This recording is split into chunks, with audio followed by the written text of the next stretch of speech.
Welcome to Millennium Daytime Bulletin. I'm Shweta Simar from New Delhi and you're watching Millennium News 24. Today I'm bringing you the latest updates from around the world. Let's begin with today's top headlines. Back, Biden tells Trump at White House vows peaceful transition.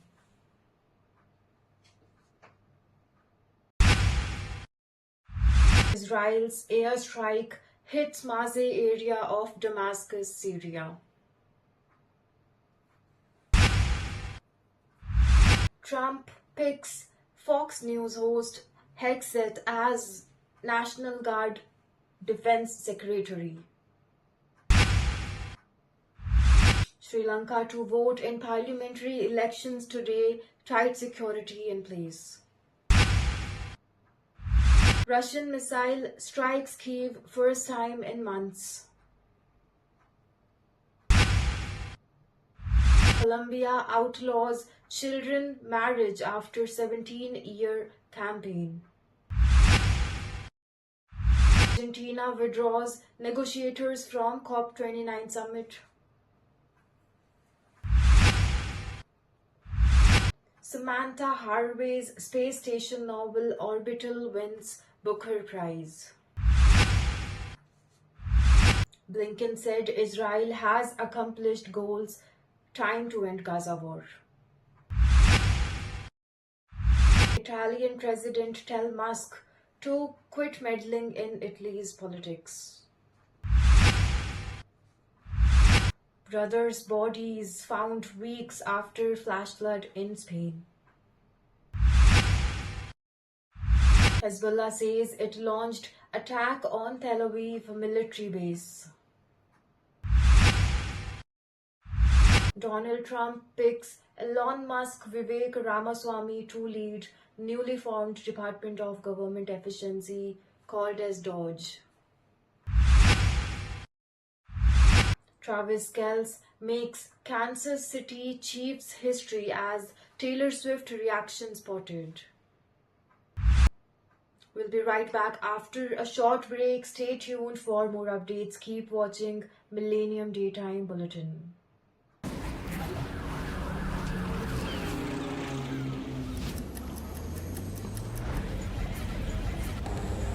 Millennium Day News is a global news network dedicated to providing high-quality coverage across a wide range of topics, including local, regional, national, and international issues.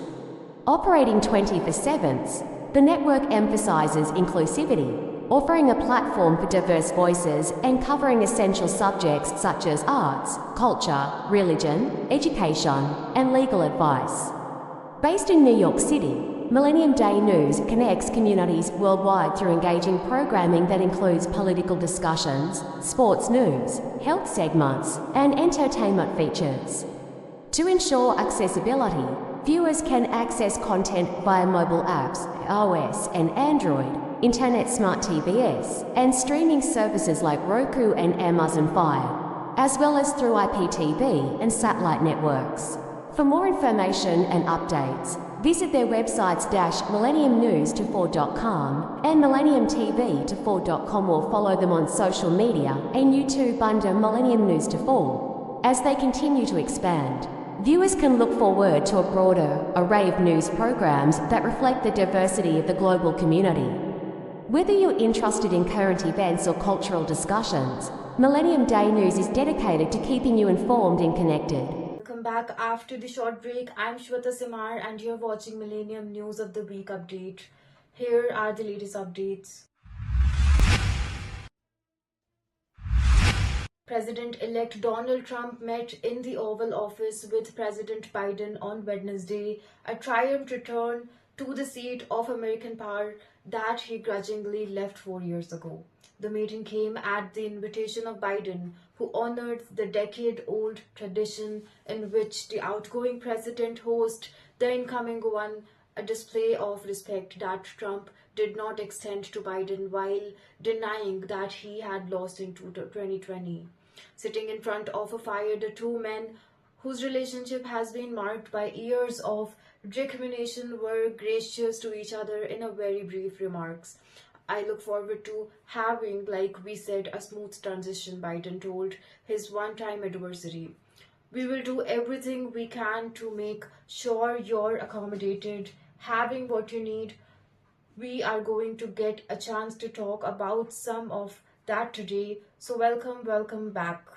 Thank you very much, Trump said. Reporters were quickly ushered out, and the two men were expected to continue their discussions in the old dining room. Trump began his day in Washington in friendly territory, a gathering of Republican lawmakers on Capitol Hills. Trump was received in a closed door meeting just off the Capitol by jubilant House Republicans who gave him a standing ovation. He offered his support for Speaker Mike Johnson, who is expected to be re-nominated as the top Republican in the House. Saying he was with him all the way, let's look at this small video. Well, Mr. President-elect and former President, Thank you. Donald, congratulations. Thank you. And looking forward to having like we said, a smooth transition. Do everything we can to make sure you're accommodated, what you need. And we're going to get a chance to talk about some of that today. So Good. Welcome Thank you back. very much. And thank you very much. And politics is tough, and it's in many cases not a very nice world, but it is a nice world today, and I appreciate it very much. And a transition that's so smooth, it'll be as smooth as it can get, and I very much appreciate it. Thank you. You're welcome. Escalation Thursday's Israeli airstrikes on residential building in Damascus suburbs resulted in 18 deaths and 16 injuries, as reported by the Syrian state news agency Sana. The suburbs of Maza and Qudsiya bore the brunt of the attack, which allegedly targeted Islamic Jihad headquarters and unidentified assets, according to Israeli army radio.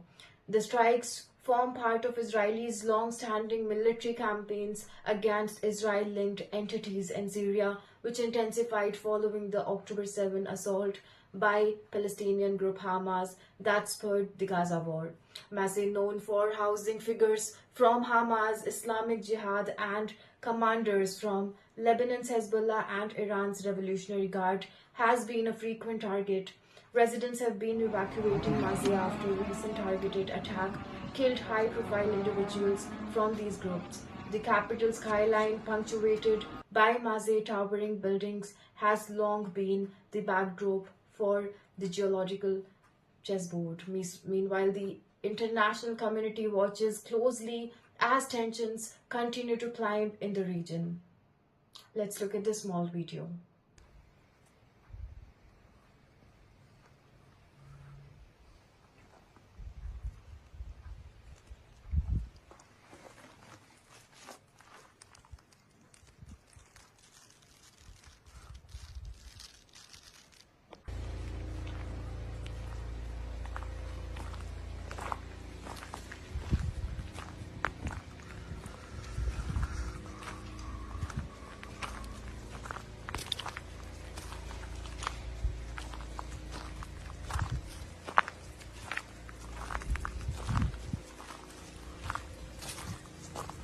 President-elect Donald Trump stunned in Pentagon and the broader defense world by nominating Fox News host Pete Hegseth to serve as his defense secretary, tapping someone largely inexperienced and untested on the global stage to take over the world's largest and most powerful military. The news was met with bewilderment and worry amongst many in Washington as Trump passed on a number of established national security heavy hitters and chose an Army National Guard captain. The 44-year-old Hegseth, a staunch conservative who embraces Trump's America First policies, has pushed for making the military more lethal. While Trump lauded Hegseth as tough, smart, and a true believer in America First, others were quick to point to his lack of experience. Military officials said the choice came out of the blue.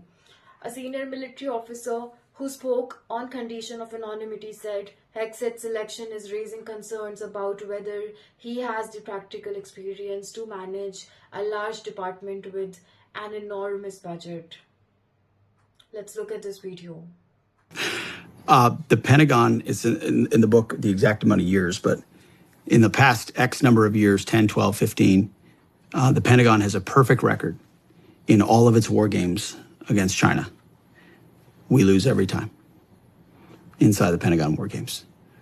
We know what our real capability. You see, we didn't even get to this part of the war on warriors. I mean, the military-industrial complex, the way we procure weapon systems.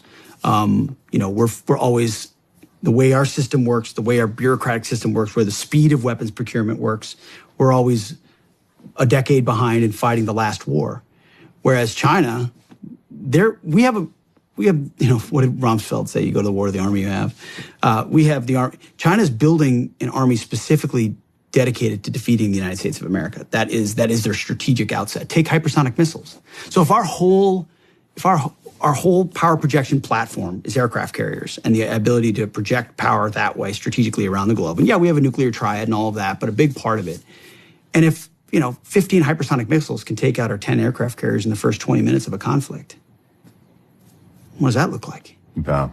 I mean, and if they've already got us by the balls economically, which you pointed out very well, with our grid, culturally, there's plenty of elite capture going on around the globe.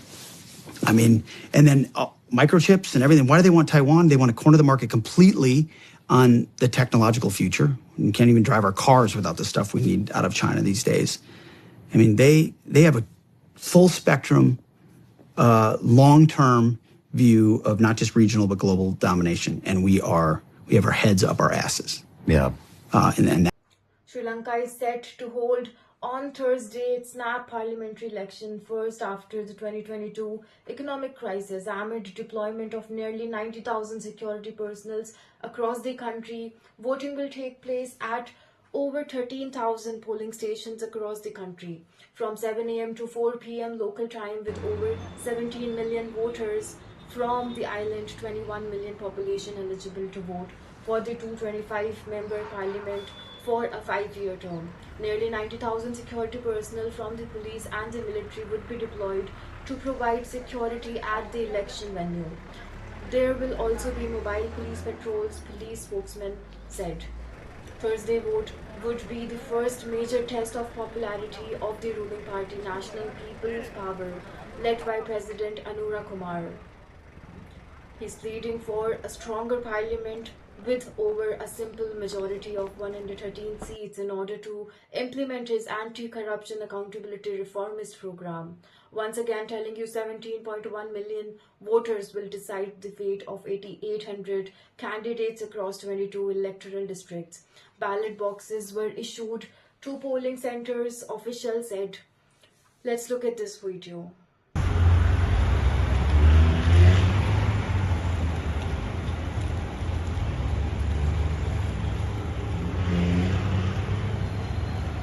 Russia attacked the Ukrainian capital Kyiv with a sophisticated combination of missiles and drone for the first time in 73 days on Wednesday. Authorities reported, as the Pentagon said, most of the North Korean troops sent to help Moscow's war effort are fighting to drive Ukrainian armies off Russian soil in the Kursk border region. Air raids warning blurred for hours as Russia targeted 8 regions of Ukraine, firing 6 ballistic and cruise missile and 90 drones. The Ukrainian Air Force said air defense downed 4 missiles and 37 drones. Another 47 drones were spotted by electronic jamming, the statement said. The damage was being assessed. The assault came as the most of 100,000 North Korean troops sent help to Moscow in the war that is engaged in combat in Russia's Kursk border region. According to Pentagon, a Ukrainian incursion into Kursk 3 months ago had succeeded in holding a broad area of land. Russia's military has trained the North Korean soldiers in artillery, drone skills and basic infantry operation, including trench clearing, Pentagon deputy spokesman said. The cooperation faces challenges, according to the Pentagon, including how to achieve military interoperability and overcoming the language barrier.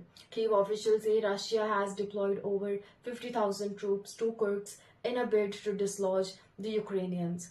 Russia has in recent months been assembling forces for a counteroffensive in Kursk, according to the Institute for the Study of War think tank. Though the timescale of the operation is not known, President Joe Biden intends to bolster US military support to Ukraine in the final months of his administration.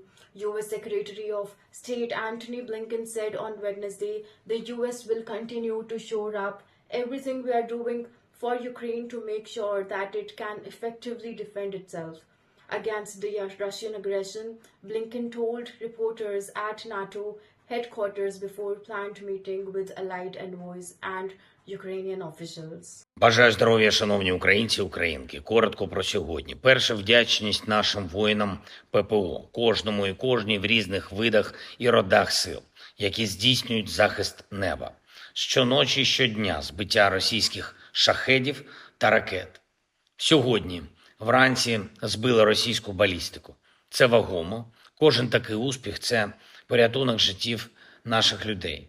Україна вдячна усім нашим партнерам, які допомагають протиракетами і системами захисту неба. Зараз працюємо, щоб додатково збільшити постачання від партнерів і по ракетах, і по комплексам захисту, і по всьому, що необхідно для посилення наших мобільних вогневих груп. Стратегічна мета – досягти такого практичного рівня співпраці з партнерами, щоб ми тут, в Україні, могли виробляти необхідні для нас системи протиповітряної оборони і протиракети. Говорив сьогодні з канцлером Німеччини Олафом Шольцем. Німеччина – лідер в підтримці саме ППО. І ми обговорили зараз постачання ще однієї системи IRIS-T і роботу в подальшому над розвитком повітряного щита. Також обговорили формат Рамштайну, співпраця, яка принесла багато користі Україні та всім партнерам. Це наша спільна сила. І також обговорили підготовку зустрічі групи 20 в Бразилії вже наступного тижня. Домовляємось з партнерами, щоб позиція України була представлена у всіх відповідних дискусіях. Тільки разом світ здатен гарантувати справді надійний мир і тривалий спокій для міжнародних відносин. Була доповідь головкома Сирського, фронт, найбільше уваги в Донеччині.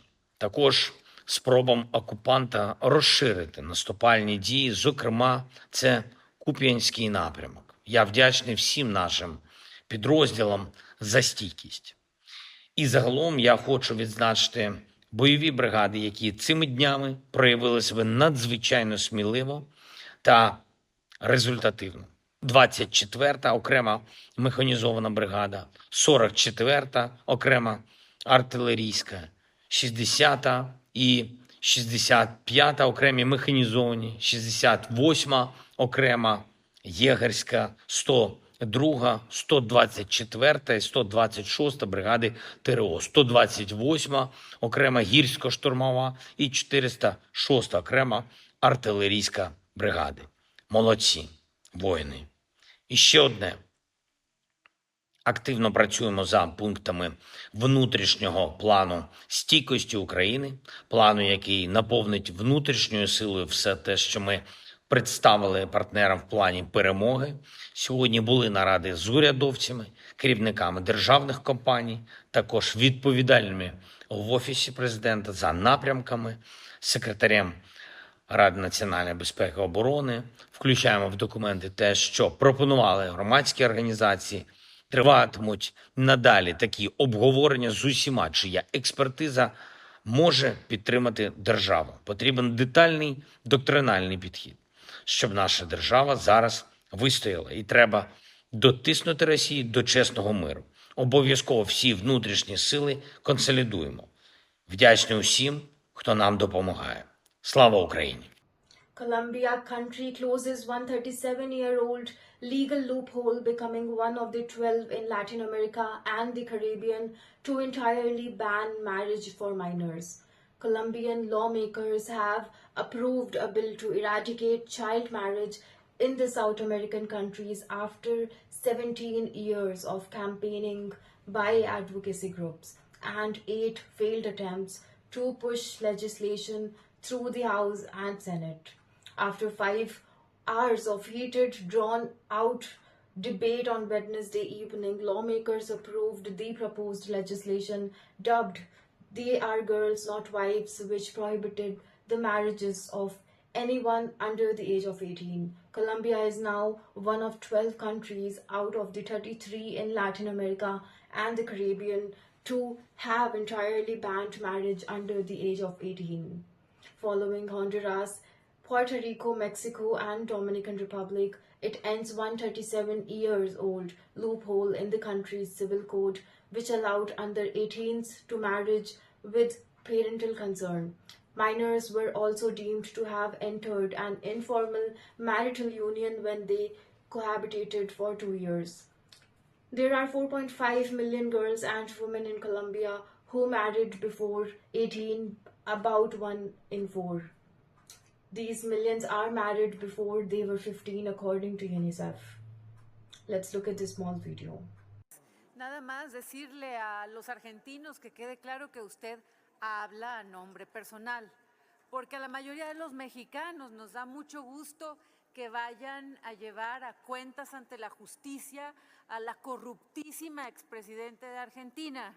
Así tenemos la esperanza de que un día va a caer López Obrador a la cárcel por corruptos ustedes socialistoides.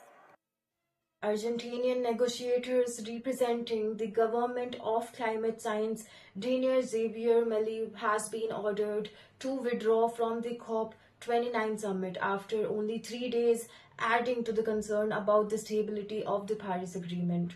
More than 80 representatives from the South American country are in Baku, Azerbaijan, for 2 weeks of negotiation about climate finance for the energy transition. Argentina's far-right leaders has previously called the climate crisis a socialist lie, and during his election campaign later year he threatened to withdraw from the Paris Agreement. Though he has since backed down, there is widespread concern about the future of the climate accord after the election in the US of Donald Trump, who has pledged to exit the agreement for the second time. Before he talks, the UN Secretary General Antonio Guterres said in his second US departure might cripple down the global deal to limit heating to below 2 degrees Celsius above pre-industrial level. There are fears that other countries may leave the international climate agreement, including those led by climate deniers such as Argentina.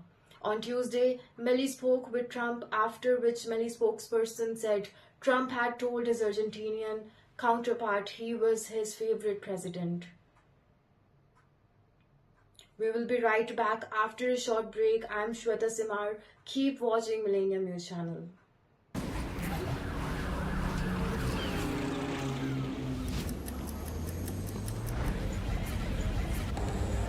Millennium Day News is a global news network dedicated to providing high-quality coverage across a wide range of topics, including local, regional, national, and international issues. Operating 24/7, the network emphasizes inclusivity, offering a platform for diverse voices and covering essential subjects such as arts, culture, religion, education, and legal advice. Based in New York City, Millennium Day News connects communities worldwide through engaging programming that includes political discussions, sports news, health segments, and entertainment features.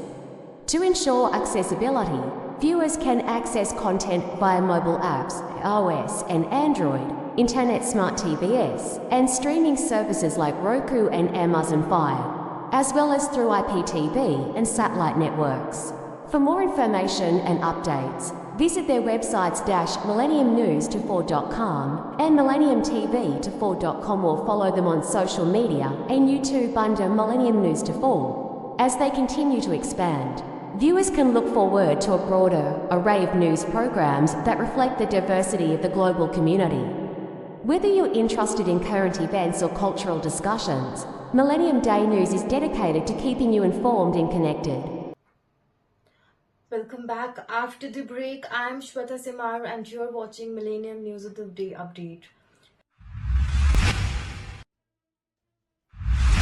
Here are the latest updates British writer Samantha Harvey won the Booker Prize for Fiction on Tuesday with Orbital, a short, wonder-filled novel set aboard the International Space Station that ponders the beauty and fragility of Earth.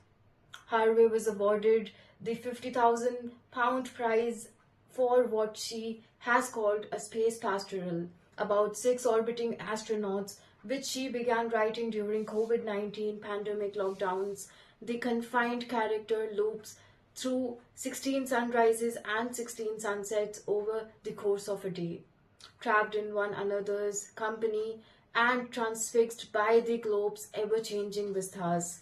To look at the earth from space is like a child looking into a mirror and realizing for the first time that the person in the mirror is herself, said Harvey, who researched her novel by reading books by astronaut and watching the space station live camera. What we do to Earth, we do to ourselves, said the novel is not exactly about climate change but implied in the view of Earth, in fact of human-made climate change. She dedicated the prize to everyone who speaks for and not against the Earth, for and not against the dignity of other humans, other life. Let's look at this special video. Looking into a mirror and realizing for the first time that the person in the mirror is herself. What we do to the earth, we do to ourselves. And what we do to life on earth, human and otherwise, we do to ourselves. Our loyalties, Sagan says, are to the species and to the planet. We need to speak for Earth, he says. I would like to dedicate this prize, therefore, to everybody who does speak for and not against the Earth, for and not against the dignity of other humans, other life, and all the people who speak for and call for and work for peace. This is for you. Thank you. US Secretary of State Antony Blinken called on Wednesday for Israel to do more to get relief to Gaza, including holding extended pauses of fighting after Washington defied humanitarian groups to conclude Israel was not blocking aid. Blinken said on Wednesday that Israel had taken some steps to improve aid, but they needed to be sustained to take effect.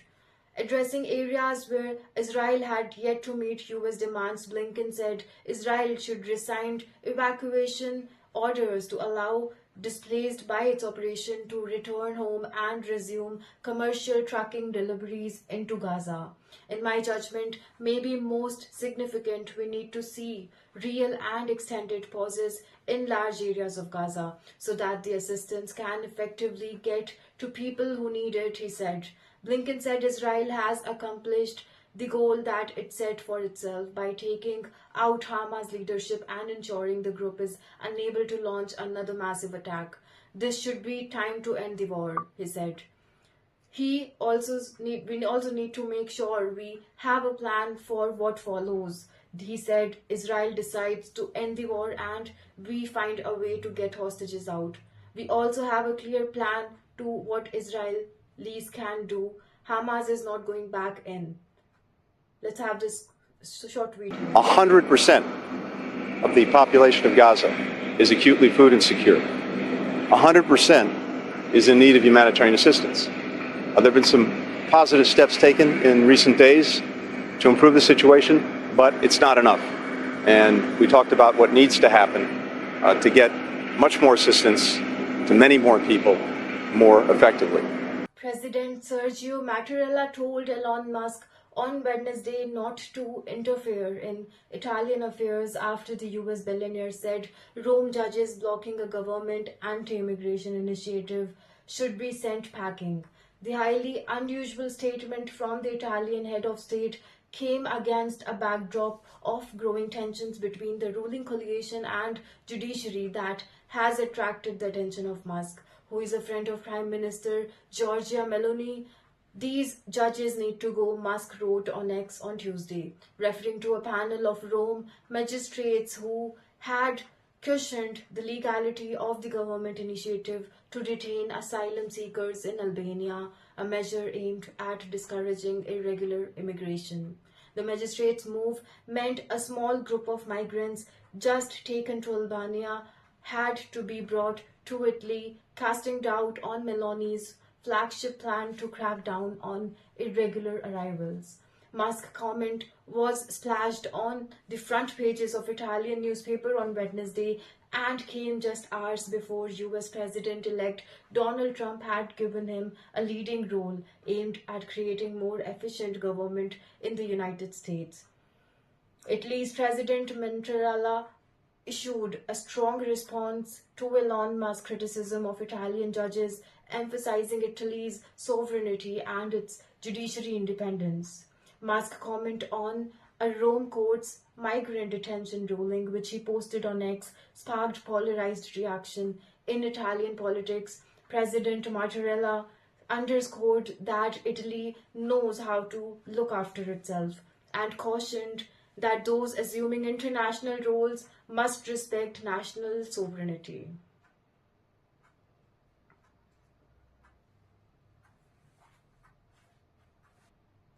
Two bodies of two young brothers who were missing in floods that struck Spain's eastern Valencia region 2 weeks ago have been found, the Central Guard confirmed.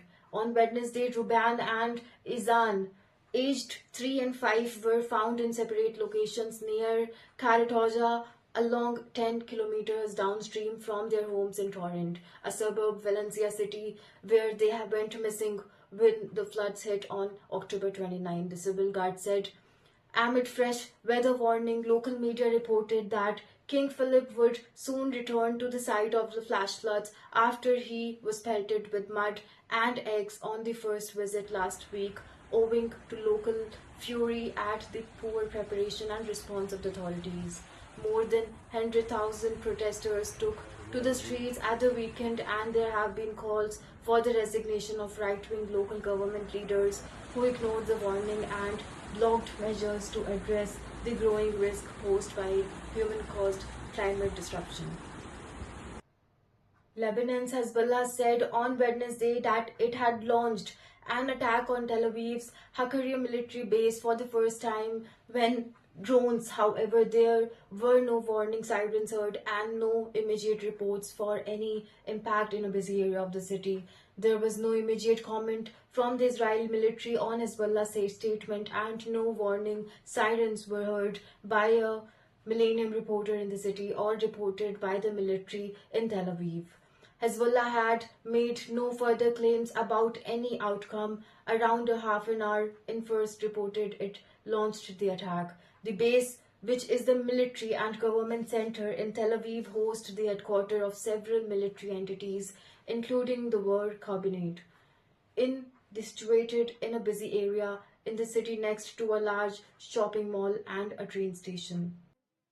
Elon Musk and Vivek Ramaswamy will lead a new Department of Government Efficiency, Trump announced. Despite the name, the organization will not be a government agency. Trump said in a statement that Musk and Ramaswamy, a former Republican presidential candidate, will work from outside the government to drive large-scale structural reform and create an entrepreneurial approach to government never seen before. Ramaswamy's approach contrasts sharply with traditional bipartisan U.S. position on alliances and foreign aid.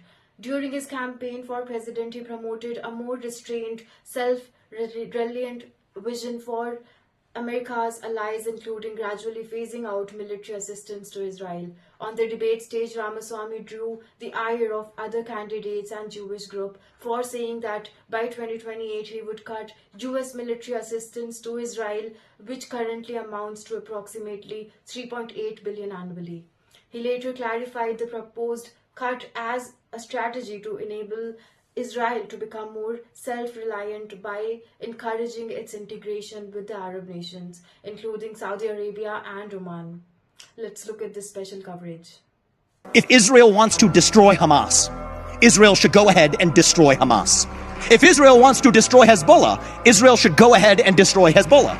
If Israel and Mossad want to pull off Munich 2.0 and take out every last leader of Hamas, wherever they may be hiding from Doha to Dresden, host a red wedding at the Four Seasons in Qatar, the next time Haniyeh and Mashal show up, they should go ahead and do it. If Israel wants to at long last abandon the myth of a two-state solution, Israel should go ahead and abandon a two-state solution. The rest of the Arab world can absorb Palestinians just as the Jews absorbed their people out of 22 countries they were kicked out of since 1948. I would love nothing more than for the IDF to put the heads of the top 100 Hamas leaders on stakes and line them up on the Israel-Gaza border as a sign that October 7, 2023 will never happen again. That is Israel's decision to make, not ours. That is what David Ben-Gurion would tell Israel to do. That is what George Washington would tell the United States to do. Now time for some sports highlight.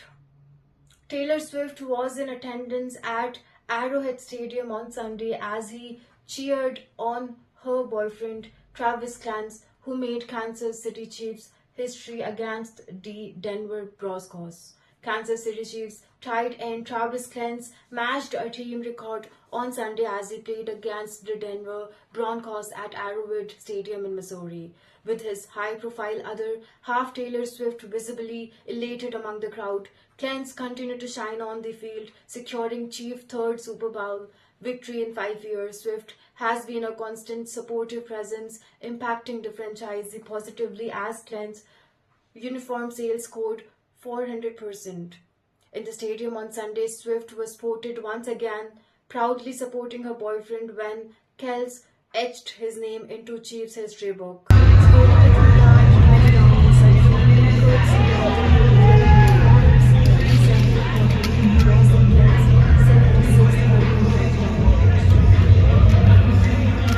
Log in to stay updated with the latest news on our social media platforms: Facebook, Twitter, Instagram, and TikTok at Millennium News 24. Don't forget to check out our YouTube channel, Millennium News 24. You can watch us on Android and iOS devices, as well as on Apple TV, Roku TV, Amazon Fire TV, and all smart TV platforms. Enjoy entertainment and latest news with us. Download the Millennium TV apps, Millennium TV USA for Android and Millennium News on Google. Thank you for being part of Millennium News 24.